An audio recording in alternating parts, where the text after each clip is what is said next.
ঢাকা বিশ্ববিদ্যালয় কেন্দ্রীয় ছাত্র সংসদ ডাকসু নির্বাচনে ছাত্র শিবিরের একক আধিপত্য লক্ষ্য করা গেলেও জাহাঙ্গীরনগর বিশ্ববিদ্যালয় এবার তার কিছুটা ছন্দ পদতল হলো। জাবির কেন্দ্রীয় শিক্ষার্থী সংসদের ভিপি পদটি খুইয়েছে স্বতন্ত্র প্যানেলে জিতুর কাছে।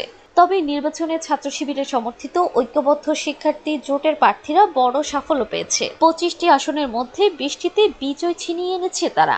স্বতন্ত্র প্রার্থী আব্দুর রশিদ জিতুর কাছে হেরে শিবিরের ভিপি প্রার্থী আরিফুল্লাহ শনিবার সন্ধ্যায় সাংবাদিকদের সামনে তাৎক্ষণিক প্রতিক্রিয়া জানিয়ে বলেন, আলহামদুলিল্লাহ, আমরা পূর্ণাঙ্গ প্যানেল দিতে পেরেছি এবং 20 জন ভাই বিজয়ী হয়েছেন।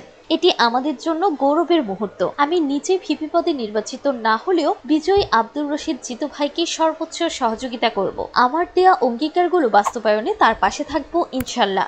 বিজয়ী প্রার্থীদের উদ্দেশ্যে তিনি আহ্বান জানান, তারা যেন দায়িত্ব যথাযথভাবে পালন করেন এবং মতভেদের কারণে শিক্ষার্থীদের ক্ষতি না করেন, বরং তারা যেন বিশ্ববিদ্যালয়কে আধুনিক ও বিশ্বমানের প্রতিষ্ঠানের রূপ দিতে কাজ করেন। এ সময় নির্বাচনের ব্যবস্থাপনায় কিছু ঘাটতি ছিল বলে মন্তব্য করেন তিনি। একই সাথে আশা প্রকাশ করেন ভবিষ্যতের নির্বাচনে এ ধরনের সমস্যা থাকবে না।